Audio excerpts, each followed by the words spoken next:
Hello, listeners. My name is Crinkle, and thanks for tuning in. Top Shelf Roleplay Reels Episode 6 is going to be a city favorite. She plays, by most people's accounts, the most intimidating character in the city. She also plays a stuck-up French EMS. Today we're talking with Ghosty Things, the woman behind Debby Brown, aka Blondie, and Manon Laurent. Mama Rat, welcome to Roleplay Reels. Whoa, that's high praise. So, let's start off with how I always start this off. Tell us a little bit about yourself, whatever you want to share. Okay, so like my birth date and social, Yeah, that'd be or like, great. Let me get a okay, pen. yeah. Tell me when you're ready. Go right ahead. Okay. um, I don't know what this is like those icebreaker games that you have to play at your new job, or I don't know, like a new social thing. I have no idea what to say about myself. I'm ghosty, um, and I would not describe myself as a gamer.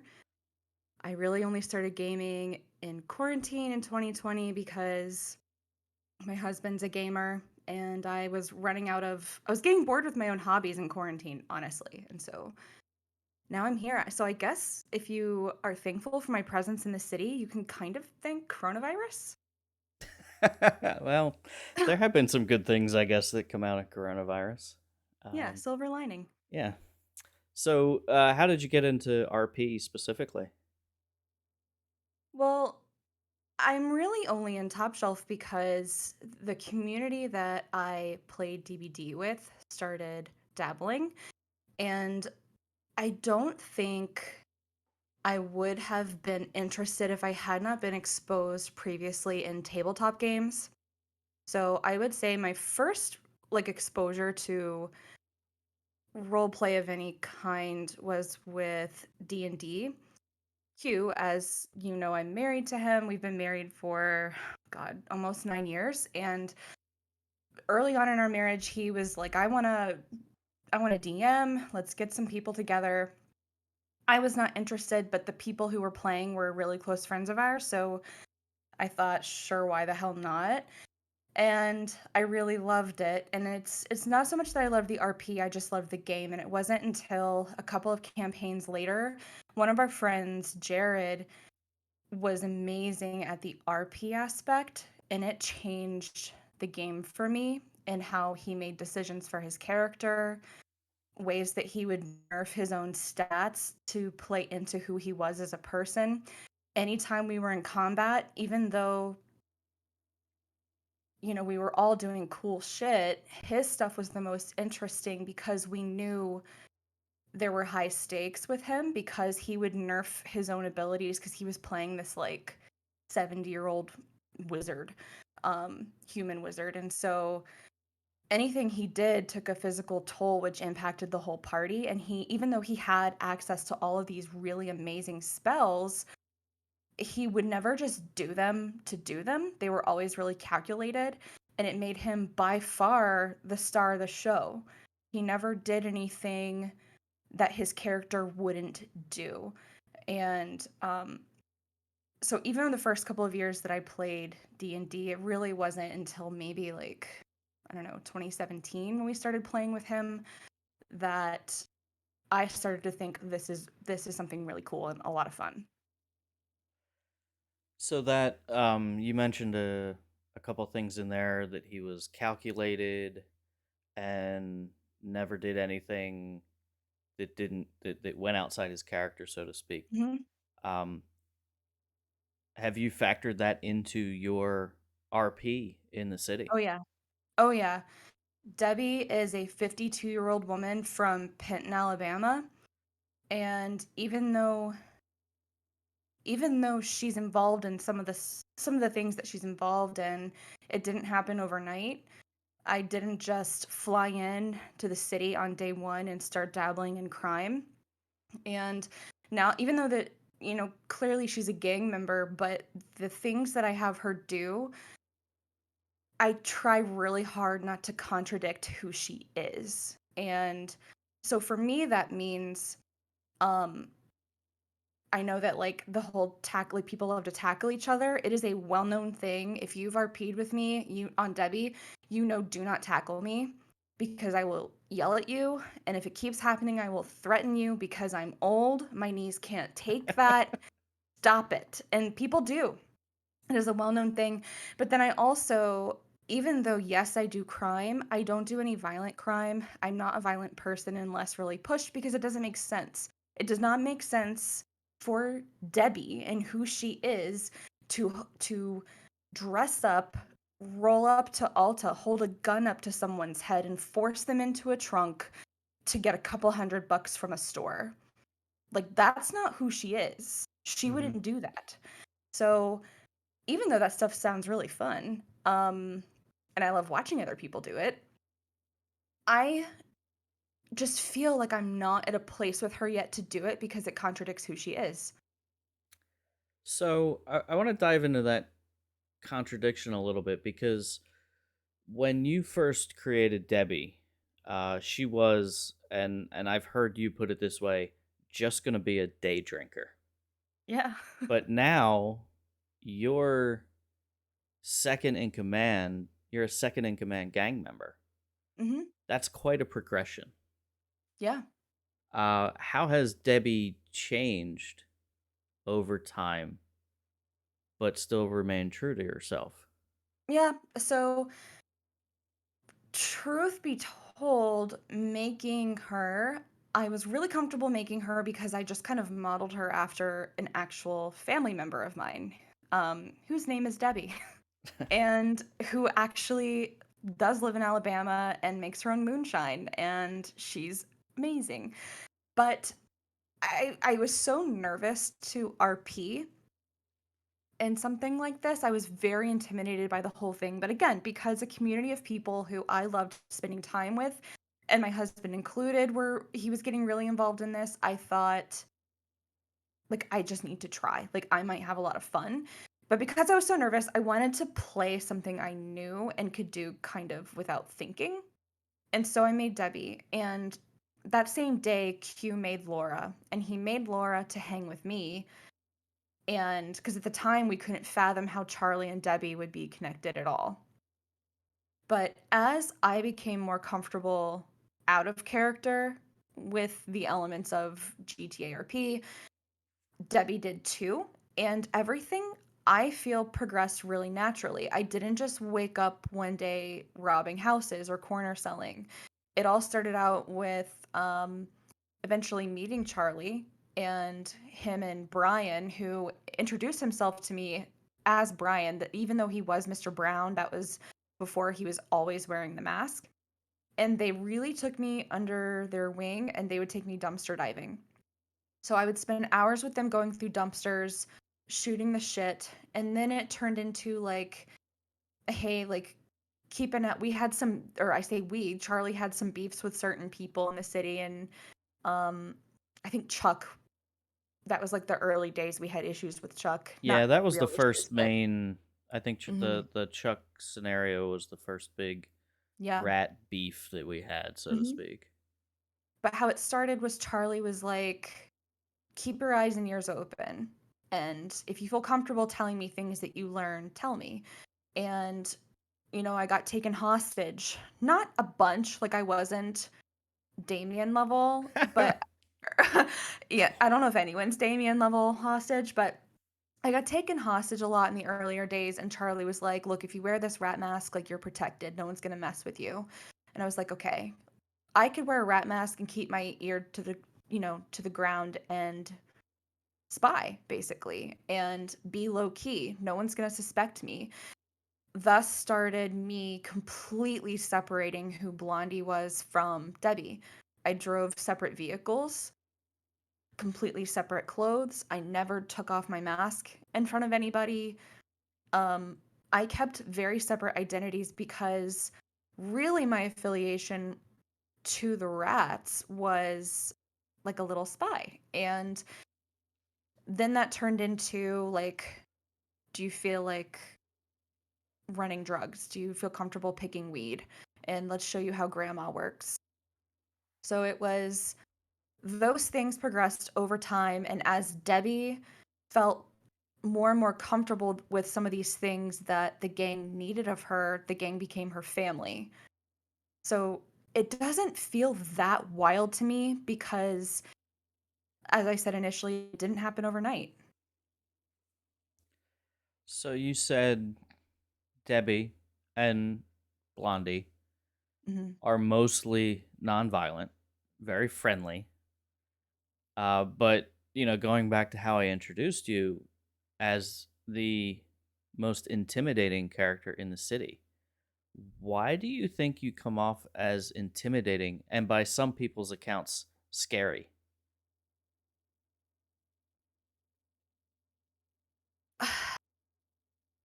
Isn't the scariest thing sometimes what you don't know? Um, I think sometimes like intimidating the most intimidating people are the people that you don't know well or that you can't read.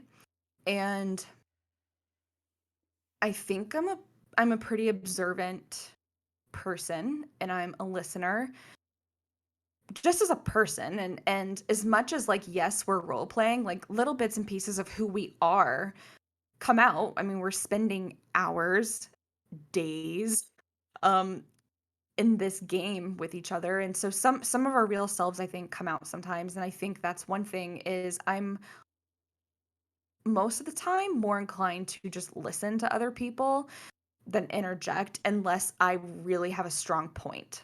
Mm-hmm. So when it comes to Debbie, I'm trying to think of a time where Debbie herself was violent. I don't think Debbie, like without the rat mask, I don't think she's ever done anything violent ever. Can you think of I can't think anything? of anything, no. And even No. Blondie, I can only think of maybe one or two. I can think of I could probably count on one hand how many times I've pointed a gun at someone, even as Blondie. Yeah. Um, and so I think the reason why maybe the people closest to her, not that you guys in the gang are scared of her, but when she, like I said, like when I have a strong opinion on something or when I'm truly angry, I'm not going to be the one like yelling about something, like popping off on someone. Everyone could like feel it probably because I never just like get angry without reason. So if I have a visceral reaction to something, it's because you did something and you should Mm-hmm. be scared because you did something. Um and so the few times that I think she has been violent, which were like some of the most intense nights of RP for me, was the night that I got taken hostage from Pizza This with Mr. Brown, and I was Debbie just working, and I ended up getting shot and almost died. Luckily, Debbie lives to see another day. But right after that happened, Bingo permad, within like an hour of me, probably the same 30 minutes that happened to me. Bingo gets in a shootout with the cops, permas, and like I was legitimately crying during all of that because it was just such an emotional roller coaster for real. Um so there was that, and we were trying to figure out like our revenge, and then I find out who was behind me getting shot as a hostage. I find out who took me hostage because a cop came and told me who it was, because the cops love Debbie. The cops trust Debbie. She's not a crim. Debbie doesn't have a record. So why wouldn't they trust me with that information so that I could watch my own back with these people, which is powerful. So that whole night was the night that we ended up um, shooting Mason and Mr. Pink, who was who used to be Charlie's number two. He was second in command in the OG days of the Rats. He stepped away to run a business, left on good terms, but he was the one who took me hostage and shot me, knowing who I was. And so Blondie, I had to react to that because I was pushed in both of those cases. And I think the other times where I might have like I don't think I've ever shot anyone else. I think I've held up a gun, like, in self-defense. I think I was able to pull a gun on someone before they rolled up to take me hostage, and it worked. They left me alone. And again, I was in my Blondie outfit, so I know that was long-winded, but there you go. It's great. Um, so I asked this question. You've brought up that, you know, you are married to someone who plays another character that I Mhm, interviewed in the first episode, Rat Parade. And I asked this question of him in episode one. Uh, Charlie and Debbie's only relationship in RP is being in the same gang. mhm. What's it like separating the RP stories from your actual real life relationship? I think it's healthy. We have hobbies and quality time that we spend together outside of gaming, and that's our relationship. And in the city, I think not only do we have different interests and like things that we like to do, but we bond with different people. The people who he loves to hang out with, yeah, there's some crossover there, but it may differ from who I like to spend time with. And the type of way that we role play is different as well. And so gaming's a hobby. It's something that, yeah, we share the hobby, but it's still like we have our own individual interests in it for different reasons. Um, so it's really easy to separate that. I don't feel compelled to role play a relationship with Q in the city when like we're already married in real life. I Right. don't I don't need to RP a relationship. I don't yeah, I don't I'd rather pretend to run drugs and like make contraband at the rabbi and um I rather like role play things that are never going to happen in my real life. So, I don't know. Okay. Some rats call you mom, mommy, mama. Yeah. What's that like for you dealing, getting called that and having to deal with all these baby rats? Actually not that weird because I do notice that a lot of the not everyone, of course, but I feel like I'm maybe older than a lot of the people in the server. I'm 33. I'm not one to keep my age a secret. And even though I don't have children, I'm an aunt to like 13 kids so far, I think. I think there's 13 of them. If you really wanted to know the exact number, I would have to like count them out by name. But so and I'm also like IRL, I'm the oldest daughter. So for me, I think it just kind of happened, not just because like I think yeah, a lot of it has to do with Debbie being 52 and just kind of motherly.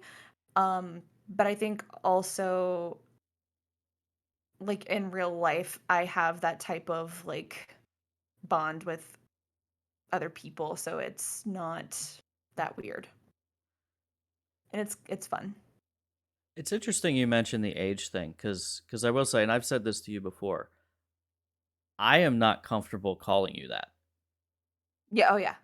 And I'm older. I'm probably the second oldest person in the city. Um Mhm.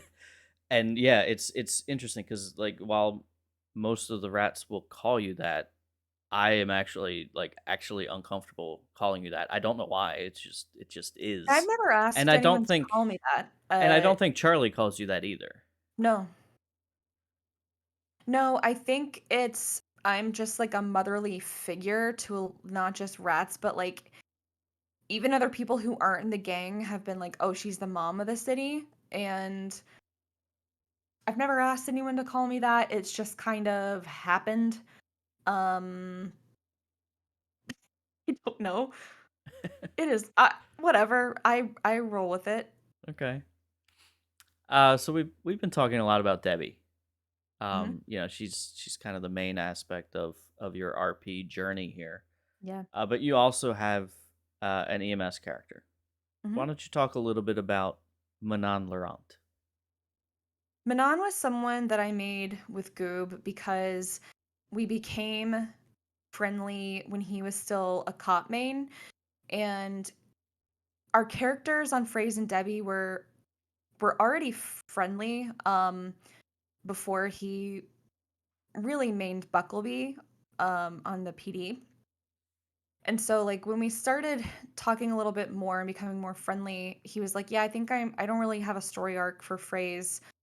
It would be fun to dabble in crime." And I said, "Well, I'm too afraid to do some of like the bolder crime on Debbie because of my story with her, and I don't want to ruin my story and do things that are out of character." And so we were like, "Hey, we should make like French robbers who only come around time to time. They're super snotty. People hate them. Um, they get caught, whatever. It could be fun." And so I think we did that once or twice. Like we robbed a store and like everyone hated us because we were so rude. And it was really fun. But then things with Debbie just she was the priority, and so I just never really put much time or effort into Manon.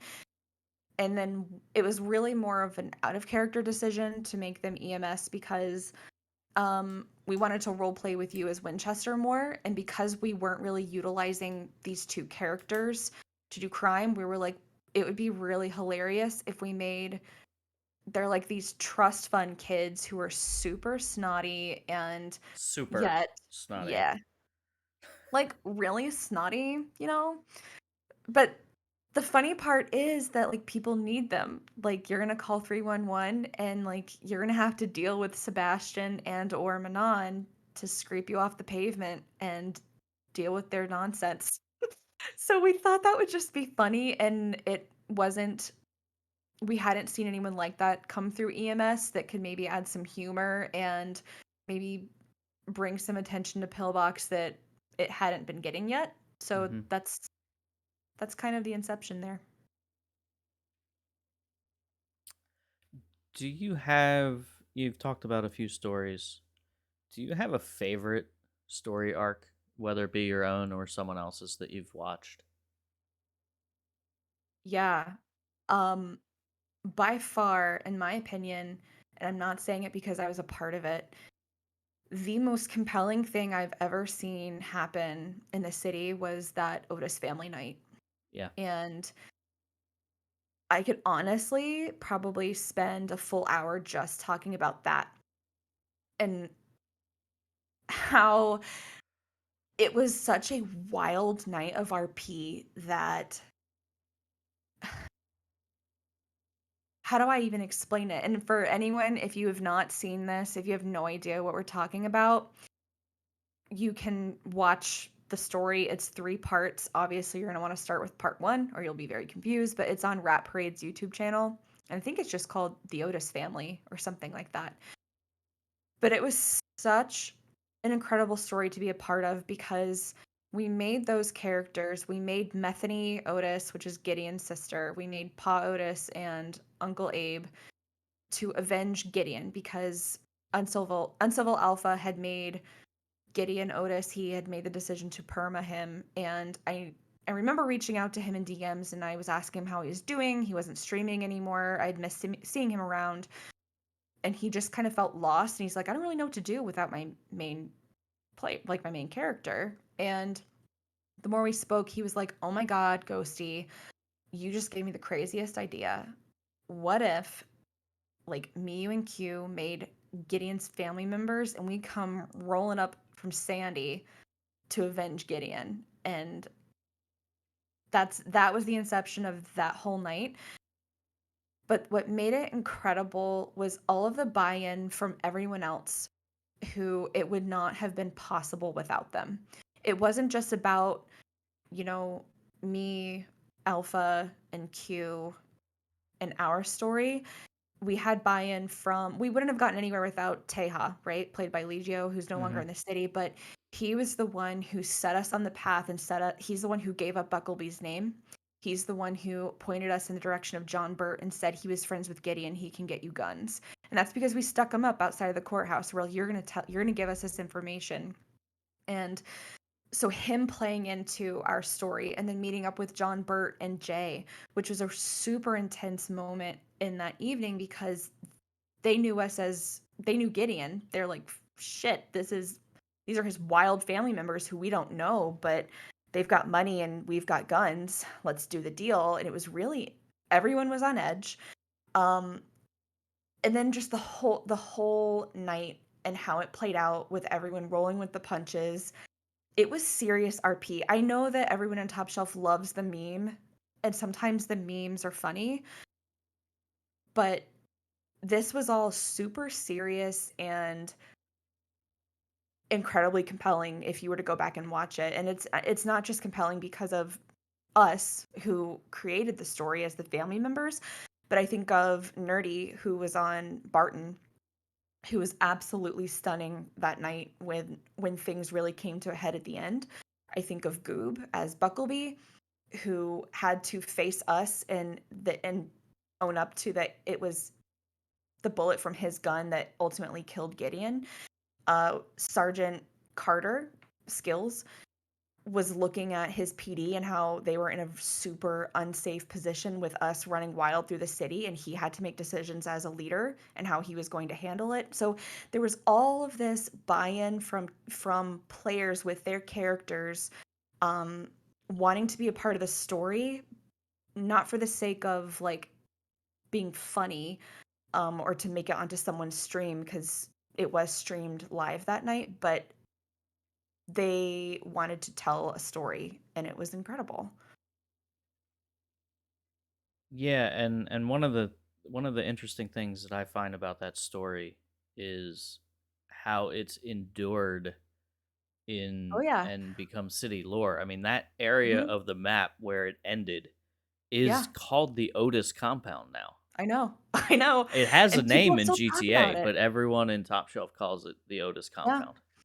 That night changed that night created so much RP for weeks. And even though I was on Methany Otis, who I only played twice, the outcome of that night affected Debby greatly. And I had to deal with the fallout of all of that as a different character, which was really emotional for me and really hard. Um, but everyone else did too. Yeah. There were officers who were suspended that night, some officers who quit the PD altogether because of just how wild things got at the end.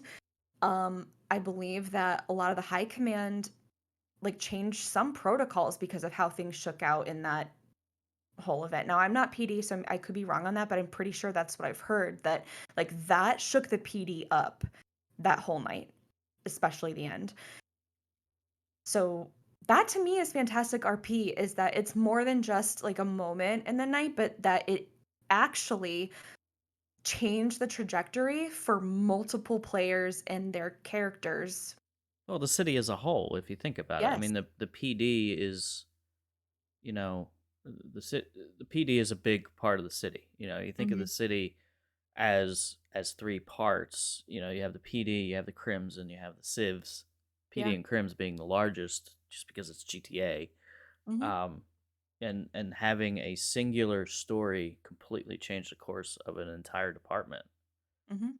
Um, when it comes to things like SOPs and training and everything, Yeah. it's a pretty powerful story to for It a was for a God, and the a oh. two night event. Most of it happened really in that one night, and the amount that we were able to accomplish just with the stars aligning and again running into the right people at the right time who chose to, in that moment, say yes. Like out of character, they could voice ID and say, "We know who these people Yeah, are," but they're looking at us as the crazy Otises, and they're like, "Whoa!" People could have walked away and said, "Yeah, I'm not touching that," but people said yes, and and there were it also was. yeah there were also, in my opinion, two things that happened in there that could have drastically changed the entire story.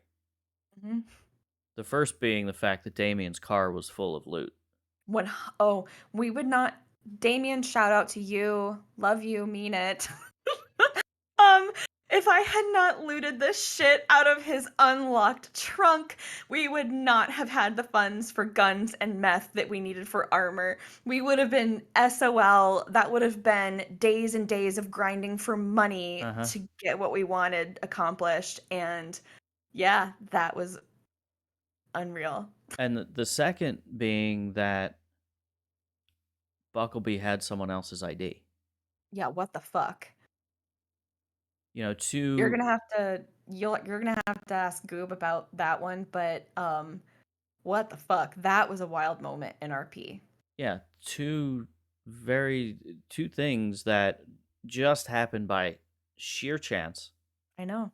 that completely affected how that story went. And Mhm. I sometimes think about that story, how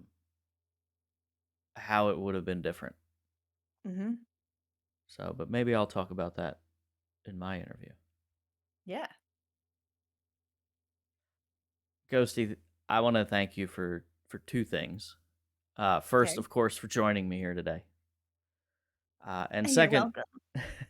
second, thanks for putting the bug in my ear about doing a podcast, because this wouldn't be a thing if you hadn't said, "Hey, have you ever thought about doing a podcast?" Mhm. It's a lot of fun, and I think Yeah. a lot of people are enjoying it. I know I am. Every episode that you've put out so far, I've thoroughly enjoyed listening to, not just to like get to know the person better, but just to hear about things that happen in the city that I didn't know about. And I think you're the perfect person for the job. So Thank you. great work. Now, given that Ghosty is the reason behind me creating roleplay reels, the next episode will have Ghosty taking over host duties for our next interview, featuring the guy behind the characters of Dante McCrinkle, aka Mr. Pearl, EMS Chief Winchester, LSPD's Frank Pembleton, as well as Hillbilly Barbecue Man from Boone County, West Virginia, Jim Bob Cooter, and the pig. Jesus, Oh what my don't I do? God. Oh my God, that's What a right. roster. I What know. a roster for you. Ugh, that's right. It's me, Crinkle, on the next episode. That Hey, will also drop today. So if you're listening to this, there's another episode out there for you. So you can go check it out right now. Ghosty, thank you for everything. I appreciate it. thank you.